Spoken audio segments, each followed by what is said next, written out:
ఎందుకు ఎవ్వరు నన్ను అర్థం చేసుకోవట్లేదు, నా స్థితి ఇంతేనా, నేను ఇంకా ఇక్కడి నుంచి లేవలేనా అని ఎవరైతే దిగులు పడిపోయి భయపడుతున్నారో వారందరి కోసం ఒక చిన్న మాట చెప్తాను.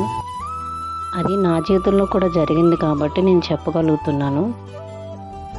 ప్రియమైన దైవజన్మ, మీకు ఏ విషయంలోనైతే సమాధానం రావట్లేదో ఆ విషయంలో ఇంకా ఎక్కువగా ప్రార్థన చేయండి. ఇంకా ఎక్కువగా దేవుణ్ణి ఒక్కసారి ఆయన సిలువ పైన అనుభవించిన కష్టాలని గుర్తు చేసుకోండి. ఆయన పడిన కష్టాలు శ్రమల్లో పోల్చుకుంటే మన జీవితంలో వచ్చే శ్రమలు ఏపాటివండి. మనం భరించగలిగినంత మాత్రమే దేవుడు ఇస్తాడు, అది కూడా గుర్తుపెట్టుకోండి. భరించలేనంత మాత్రం ఆయన ఇవ్వడు. మనకి ఆర్థికంగానైనా, శారీరకంగా సమస్యలైనా, ఉద్యోగ విషయంలోనైనా, చదువు విషయంలోనైనా మనం వెనుకబడుతున్నామంటే ఒకటే లోపం, అది మనం ఎక్కువగా విశ్వసించి ప్రార్థన చేయాలి. ఎక్కువ విశ్వసించి ప్రార్థన చేయాలి. ఎలా అంటే, అది నేను పొందుకున్నాను ప్రభువా, నువ్వు నాకు ఇచ్చినందుకు థ్యాంక్ యూ, స్తోత్రాలు అని చెప్పగలిగినంత విశ్వాసం మీకు ఉండాలి.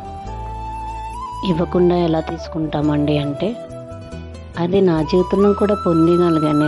నా జీవితంలో పొందుకున్న సాక్ష్యాలన్నీ నేను ఒకసారి లైవ్ వీడియో పెడతాను. నేను పొందుకోగలిగాను కాబట్టి దేవుని శక్తి మహిమను నేను రుచి చూచాను కాబట్టి ఇంత బలంగా చెప్పగలుగుతున్నాను.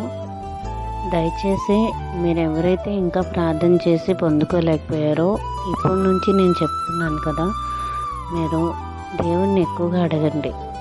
మీరు పని చేసుకుంటున్నప్పటికీ, మీరు వంటగదిలో పని చేస్తున్నా, జాబ్ చేస్తున్నా, అక్కడ కూడా మీరు ఏం పని చేసుకుంటున్నా మనసులో మీరు అది ఎక్కువగా అడుగుతూ ఉండండి. కంటిన్యూస్గా దేవుణ్ణి, నువ్వు ఇది చేసినందుకు థ్యాంక్ యూ ప్రభువా, నాకు ఇచ్చినందుకు థ్యాంక్ యూ ప్రభువా, నేను పొందుకున్నాను అని ఎప్పుడైతే మీరు ఇంకా ఎక్కువగా అవి బలంగా నమ్మి ప్రార్థన చేస్తారో ఖచ్చితంగా మీకు అది రోజుల్లో అవ్వచ్చు, గంటల్లో అవ్వచ్చు, నెలల్లో అవ్వచ్చు.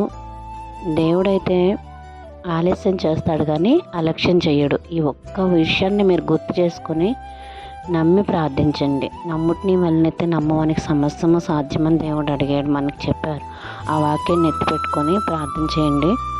ఖచ్చితంగా మీ జాబ్స్ కానీ, హెల్త్ కానీ, ఫైనాన్షియల్ కానీ, మ్యారేజెస్ విషయం కానీ, పిల్లల విషయం కానీ, ప్రతి విషయంలోనూ ప్రభు చేయడానికి సిద్ధంగా ఉన్నాడు. ఎందుకంటే ఆయన పక్షపాతి కాదండి. ఒక్కరికి చేసి వాళ్ళకి చేస్తాను, వీళ్ళు నా ఫేవరెట్, వాళ్ళు నా ఫేవరెట్ అనే దేవుడైతే కాదు.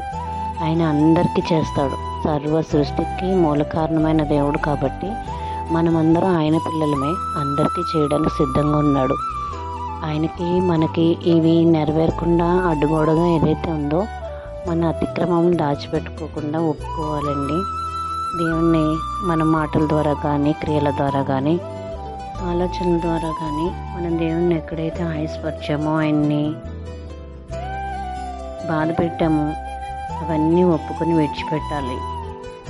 ఆయనకి నచ్చంది ఏదైనా ఉంటే తీసివే ప్రభువా, నాకు తెలియట్లేదు, నేను ఏ విషయంలో మారాలో, ఏ విషయంలో నేను ఇంకా వదిలిపెట్టుకోవాల్సిన విషయాలు నాలో ఏమైనా ఉన్నాయా, అవి దేవుణ్ణి అడగండి. మీకు ప్రత్యక్షపరుస్తాడు. ఆయన మీకు కళల ద్వారా కానీ ఏదో ఒకటి చూపిస్తారు. మీకు ఇలా కాదు, ఇది తప్పు, ఇది చేయకూడదు అని ఎవరో ఒకరి ద్వారా చెప్పిస్తారు. ఆ విషయాలు మీరు దూరంగా ఉండండి. దేవునికి నచ్చని కార్యాలు మనం విడిచిపెట్టేయాలి. ఆయనకి ఇష్టానుసారంగా మనం నడుచుకోవాలండి. మనం దావీదంత గొప్పవాళ్ళం కాకపోయినా మనకు తెలిసినంత వరకు మనం చిన్న అయినా కూడా విడిచిపెట్టగలిగే శక్తిని దేవుడిని ఇమ్మని అడగాలి. ఖచ్చితంగా మీ జీవితంలో అద్భుతాలు, ఆశ్చర్యాలు జరగాలని నజరేయుడైన యేసుక్రీస్తు నామంలో అడిగి వేడుకుంటున్నాను తండ్రి. Amen. Please like, share and subscribe my channel. Thank you.